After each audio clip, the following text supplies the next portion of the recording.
Kung Kristohanon ka, matupad din maka swear baka or maka promise baka sa Ginoo. Or maka promise baka.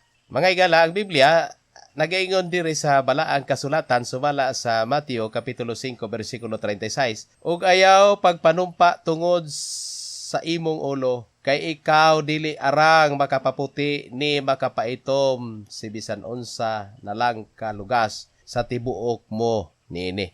Apan ang inyong sulti himo alamang nga oo o dili kay bisan unsa nga kapina ni ana nagagikan sa dautan.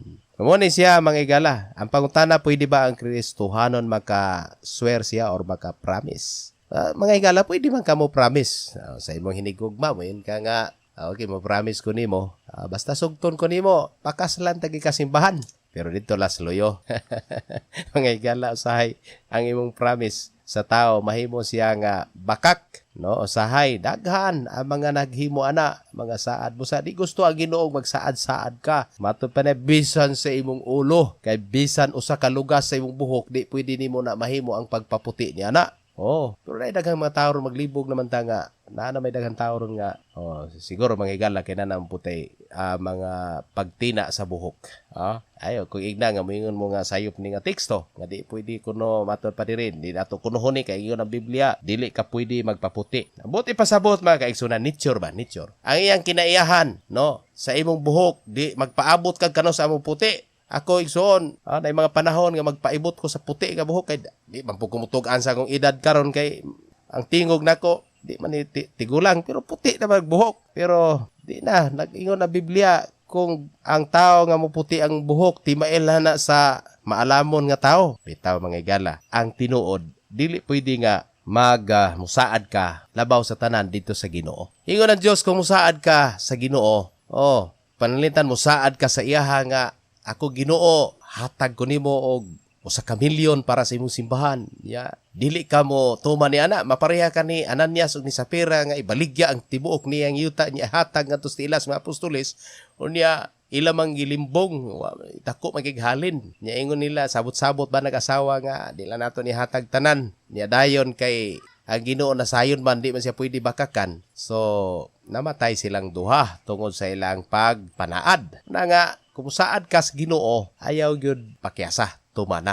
Apan bisan pa diri sa yuta, makasala gyud ka kung musaad ka nga dili nimo ni tumanon. So ang imong buhaton, ayaw na lang sa panaad. Isulti na lang kung kinsa imong sultihan nga kung do na kay panalangin nga ihatag sa Ginoo mo na imong mahatag. O mo na kumuyon ka nga saad ko nimo balik ugma. Pero di ka kabalik kay way siguro pagkagabi kuhaon ka sa Ginoo. Na nga mingkag balik ugma Brad, balik ugma pastor basta kay panalanginan ko sa Ginoo nga buhion pa ko niya ugma. Kaya labing tinuod dili ka pwede mo musaad kay ang Dios may nasayod sa tanan. Siya may nagbuot sa tanan. Una nga ang buhaton nato ang tanan natong isulti isandig nato sa Ginoo. Isandig nato sa iya ang tanan. Una nga ang tao limitado, ang Ginoo dili limitado. Muna nga ang tanan nimo nga mga pulong ayaw isulti nga nang hinubra nang hingapin kay nganuman mga kaigsunan. Ang Dios ra may labing gamhanan nga nahibalo sa tanan nga imong gisulti. Siya ang mutuman, siya mo'y katumanan sa tanan imong gisulti. Kung dili na siya itugot sa Ginoo, ang kanang imong gisulti puro ra na sulti. Dili na siya mahimong dunay katumanan kay ang imong tanang gisulti iya gina sa Ginoo nga trabaho. Muna nga salamat ta sa mga pangutana nga atong gitubag pinagi sa mubo nga panahon. Pero kung doon na pa mo'y mga comment sa gihapon, pwede ra gihapon ninyo nga ikapadala sa atong programa. Dalan na Jesucristo. Salamat sa inyong paminaw.